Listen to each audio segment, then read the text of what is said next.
Saints versus Panthers.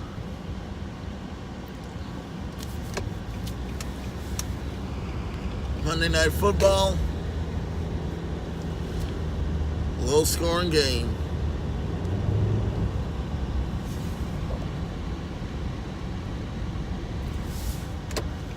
What does this mean for the NFC East?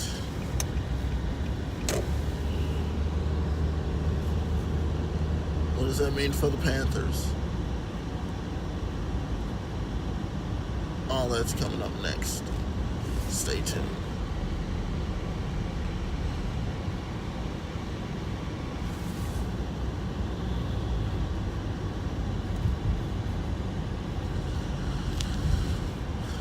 Good morning, YouTube.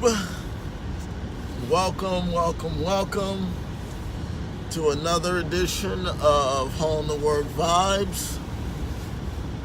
I am your hostess with the mostest, Sean Ponder II. Appreciate you all being here this morning. If you are new, as always, do subscribe. If you are returning, do like, comment, and share this video out. If you are on either Twitter or Instagram, do follow me at TonyGumble21. Hopefully everybody had a great night of sleep last night. I know I sure did. Didn't get to sleep until late. Well, we are now into the final couple of weeks of the NFL regular season. And it's now the home stretch for most teams. Now, certain teams are going to be going home after week 17. Some teams are going to be going to the playoffs. That's great.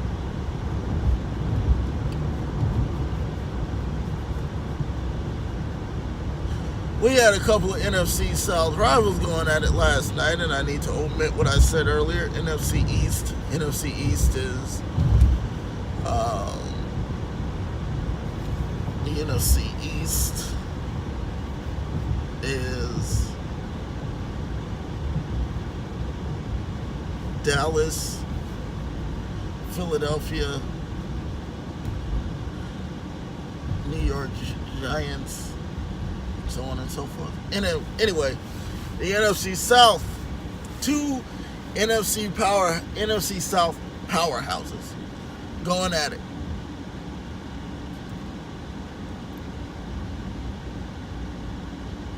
You had the Saints and the Panthers.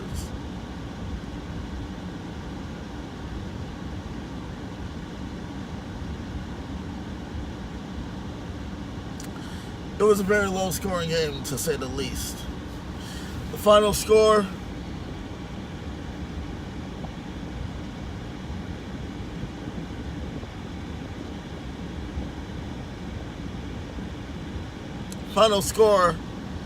was 12-9.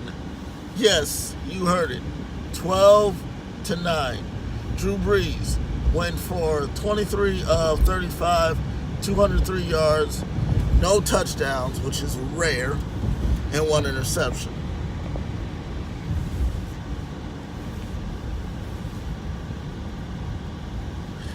Now, when you think of this type of game, you think of high scoring, high octane type defense.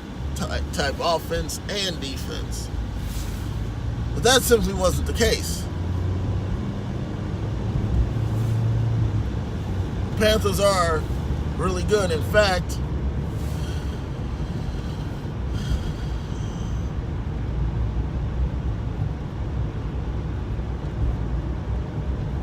I forgot the young guy's name.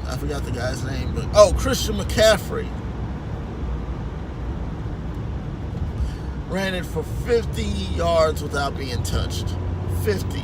5-0. Yes, you heard it right. 50. And like I said, it was low scoring.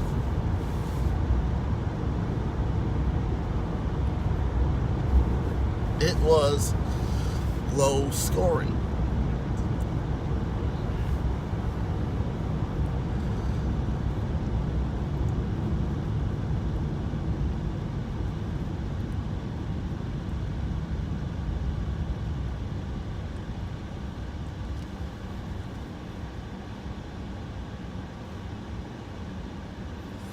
Now this is the same team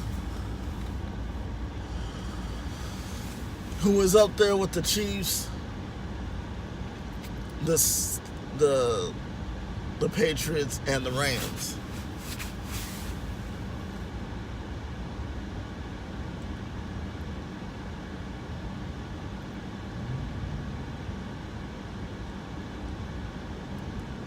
You got one team from the NFC North, one team from the AFC West, and one team from the NFC South. And what's crazy is that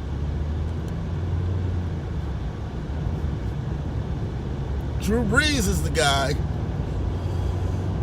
who just recently surpassed Peyton Manning for most throwing yards. For him to not throw a touchdown is quite rare.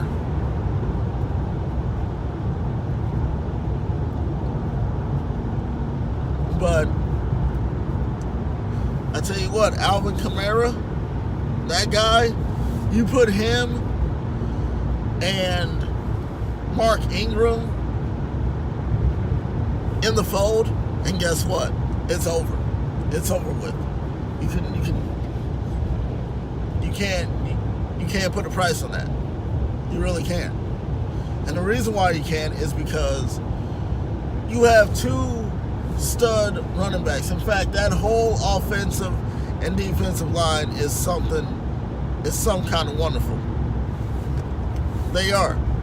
Because you don't really think that the Saints are going to win. The Saints happen to beat a team that went 10-0, and they're able to flex their muscles a little bit. But see, they have a star coach in Sean Payton. Sean Payton makes sure that his team plays good. He makes sure that his team plays stout.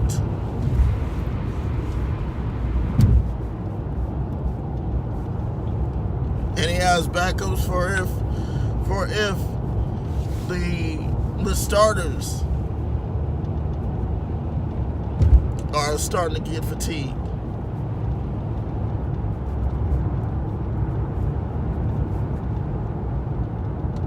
Now, I'm not going to take anything away from the Panthers. Devin Funchess is good. Cam Newton is just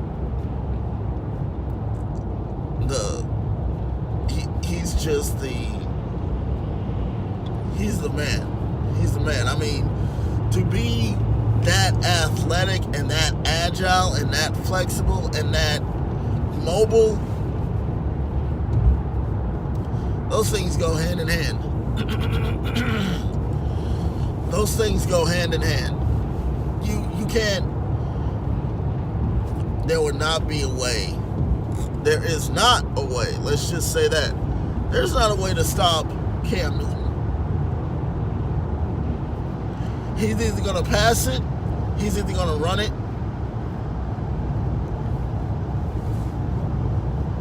or whatever. But when he gets up there, he's going to do everything that he can to score a touchdown for his team.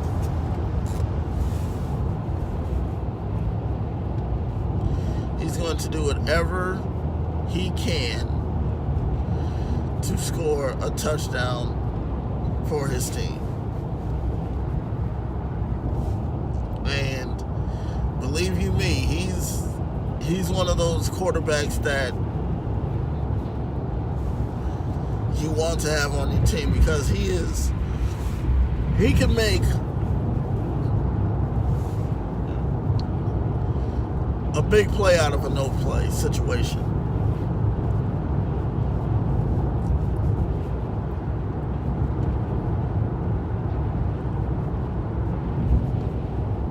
He can.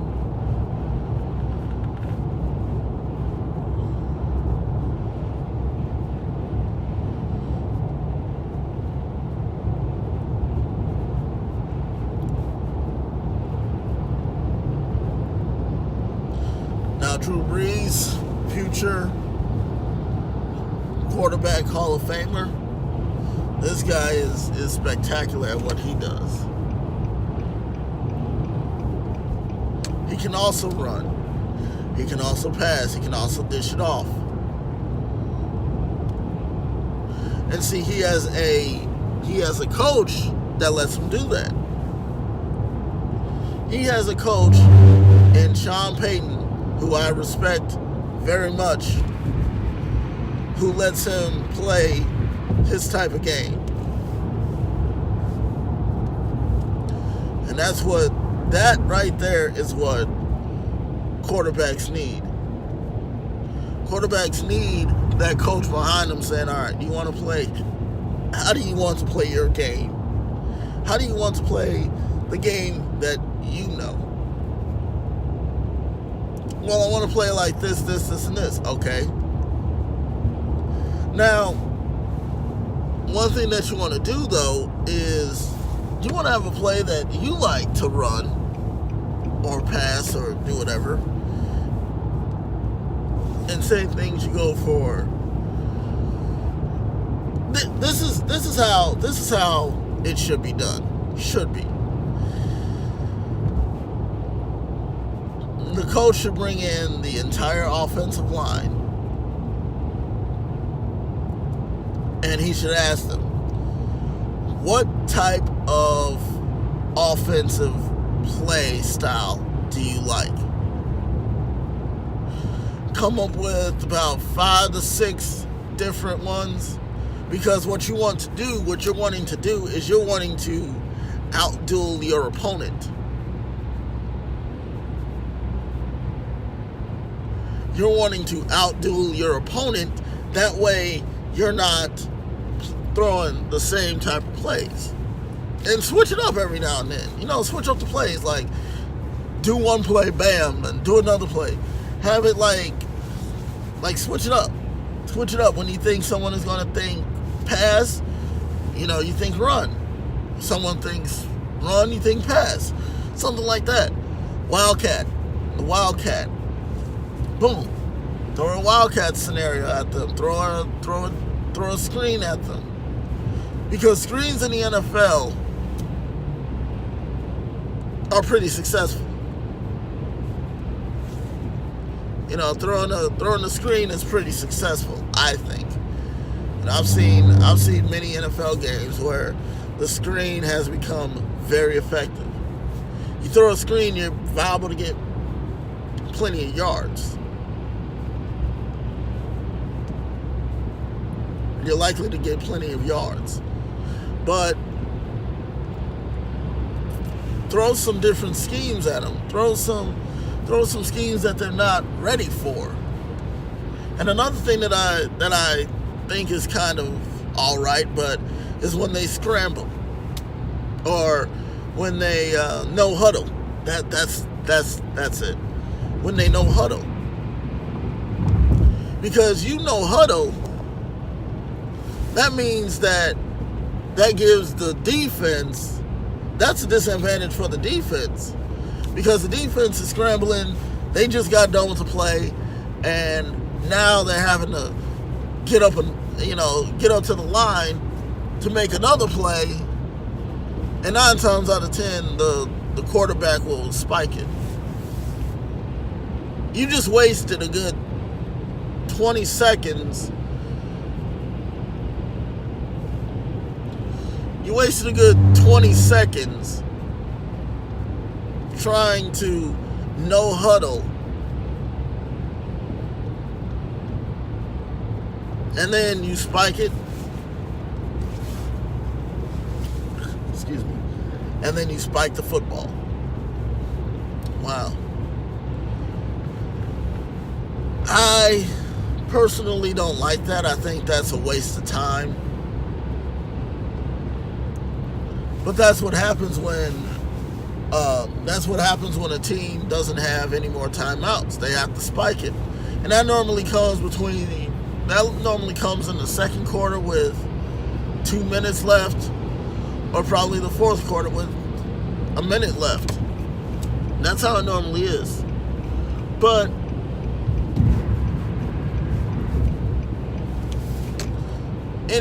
nonetheless, the Saints are very, very good at what they do. Now, the Saints are who's going to the playoffs. The Saints are. The Saints are who's going to the playoffs. How far they will get, I don't know. I don't know how far they're going to get. It's hard to tell. Because once again, we are still, we're almost to the start of week 16, which is 2 days away. Once week 17 comes around, then we'll finally know who's going to the playoffs, who's going to be going to the wild card, and who's going to be in the playoffs. That's when we will finally know. And then we'll have the wild card, which is going to be 8 teams. Then we have the divisional, which is going to be 6 teams. Then you have the championship, which is going to be 4 teams. And then you're going to have the Super Bowl, which is going to be 2 teams. That's how it all plays out.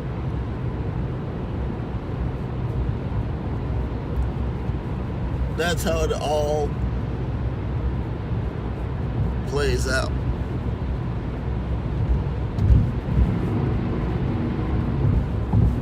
But the playoffs are going to be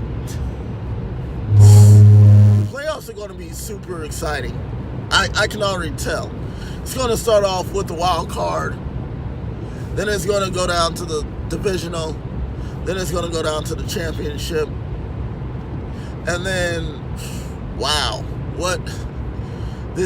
that is going to be, you think the regular season is something? No, just wait till the playoffs. That's going to be extremely amazing. And it is, because it is. Because the team that you think less is going to be in the playoffs, they are going to surprise you. And they are going to surprise you in a very big way.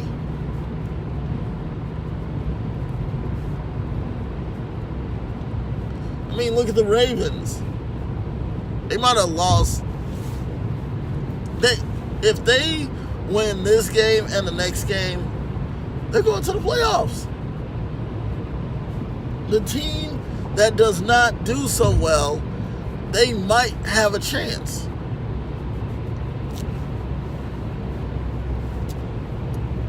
Which is weird, but at the same time, it's true. It is true.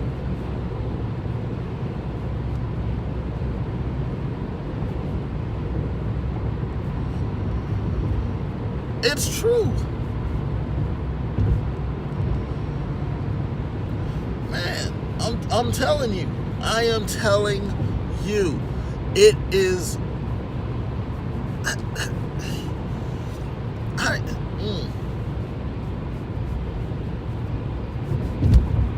The Ravens actually have a chance to go to the playoffs this time.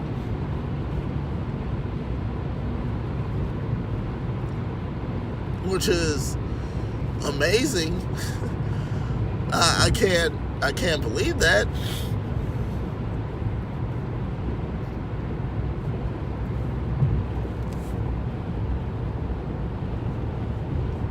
but who knows? It is really possible.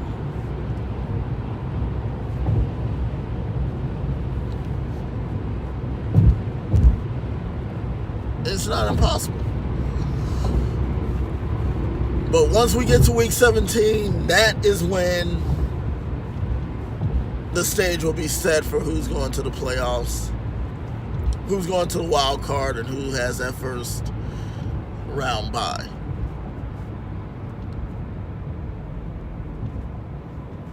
Once we know that, then we can start making, well, not even that. Once we know that, then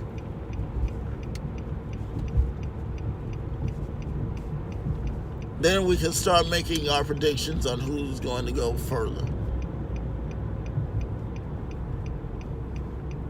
That's what we should actually be focused on.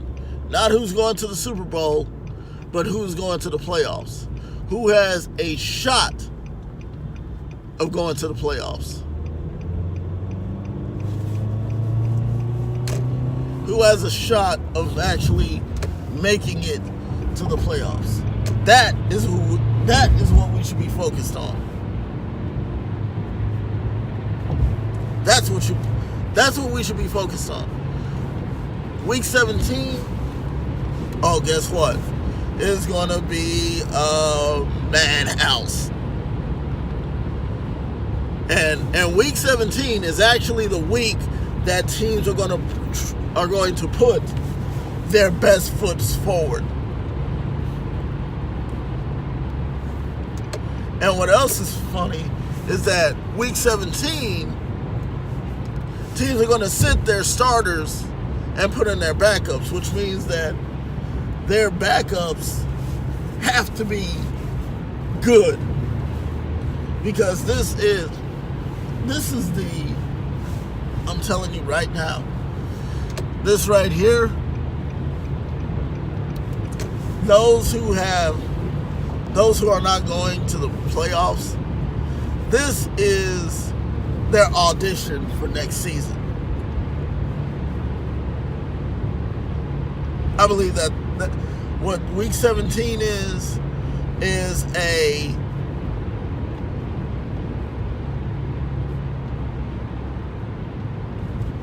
what week 17 is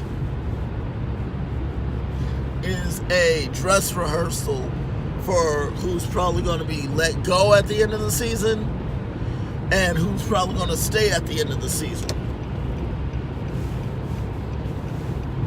That's what week 17 is going to be. Now, those who are actually going to the playoffs, hey, you know what? They have the right to sit their players. They have the right to sit their players.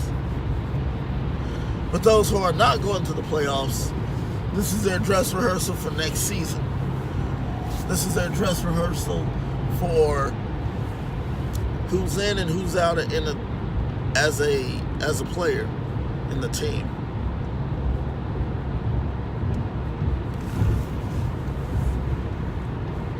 The Chiefs are definitely going to the playoffs. They have the right to sit their starters. The Rams, same thing.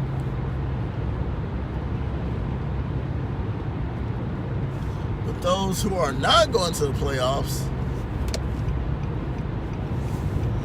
this is their dress rehearsal for next season. Or this is their dress rehearsal for the off season. Because free agency is going to open up in May. The draft is going to happen. They need to unload whoever they find is a weakness to the team. Whoever is a weakness to the team, they're going to let them go. That person's going to find another team. Probably find one of these playoff teams.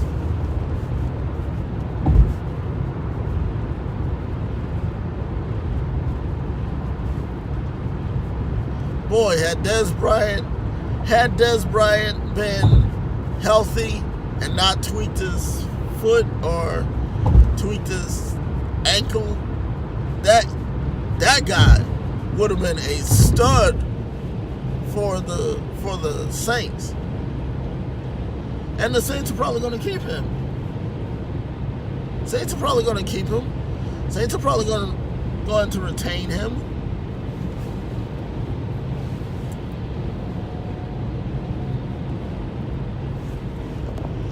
The Saints are probably going to retain him.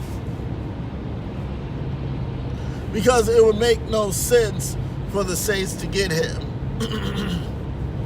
and then let him go when he hasn't even played a snap.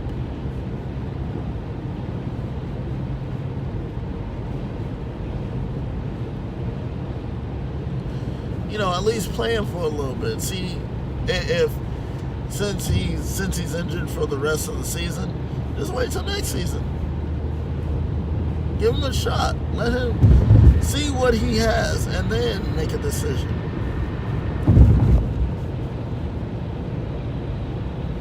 But I'm not an NFL GM, nor am I an NFL president. I'm not an NFL team GM, nor am I an NFL team president. But that's what I would do.